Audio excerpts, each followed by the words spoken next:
Hello everyone, how are you doing? In today's video, I'll talk about market behavior in the last trading session, followed by daily chart and option chain analysis. At the end, I'll conclude by my outlook about market in the next trading session. My dear friends, welcome to my channel. My name is Shantanu Roy and you are watching No Garbage Option.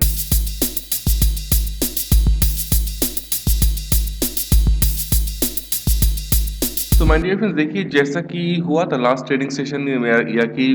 मतलब कि last Friday को market एक बहुत ही बड़ा gap up open लेता है almost 125 point से भी ज्यादा की गैप अप ओपन होता है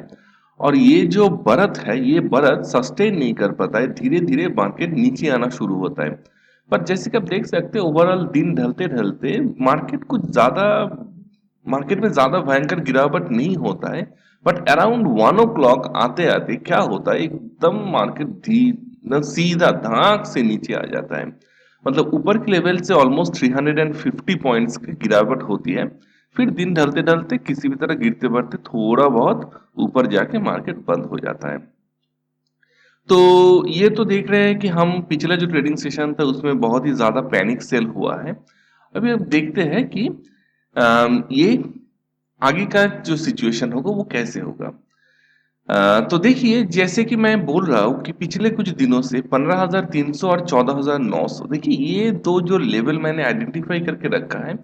देखिए बाजार लास्ट 7-8 ट्रेडिंग सेशन में ऑलमोस्ट यहीं पे घूम फिर के बंद हो रहा है एक बार ऊपर जाता है फिर नीचे आता है ऊपर जाता है फिर नीचे आता है और मुझे अभी भी नहीं लगता है कि इस ये वाला जो रेंज है इस रेंज से अभी भी मार्केट एकदम से धड़ाक से बाहर निकल जाएगा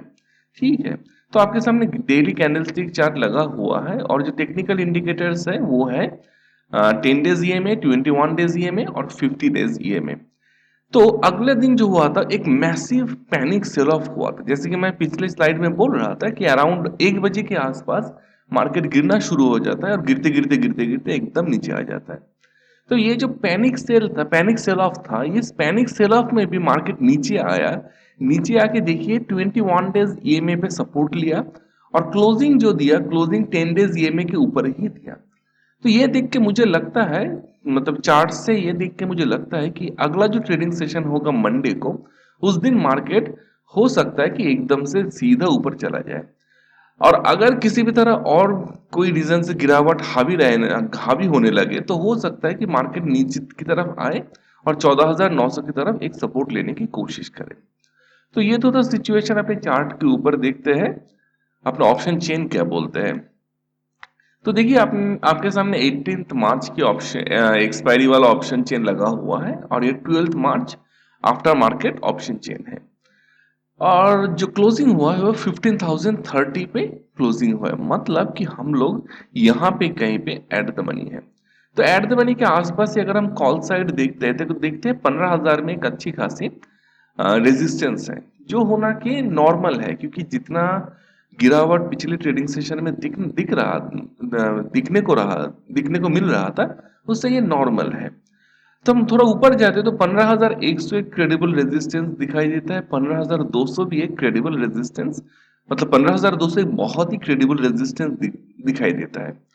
पर अगर हम ऊपर जाए देखिए 15,300 बाप रे बाप यहाँ पे एक दिन में मोर देन 44,000 लॉट की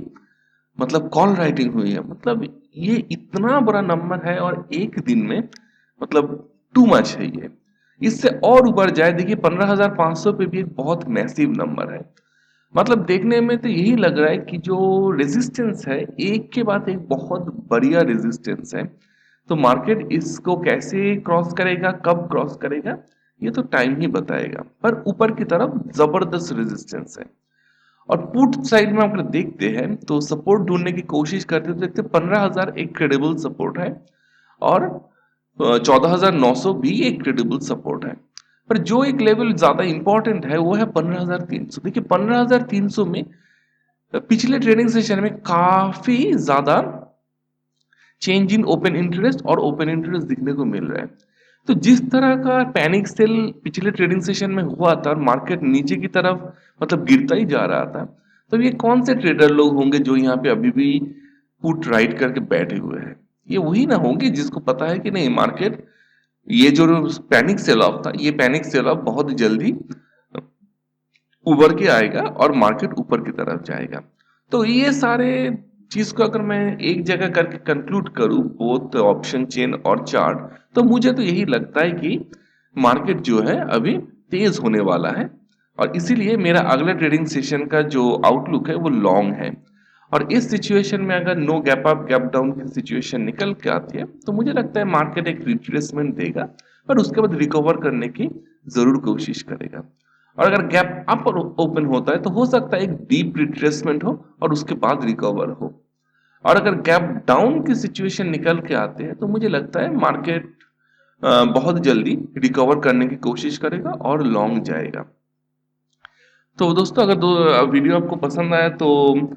जरूर लाइक कीजिए, सबके साथ शेयर कीजिए, सब्सक्राइब कीजिए। And thank you once again for watching my video, and as always keep learning.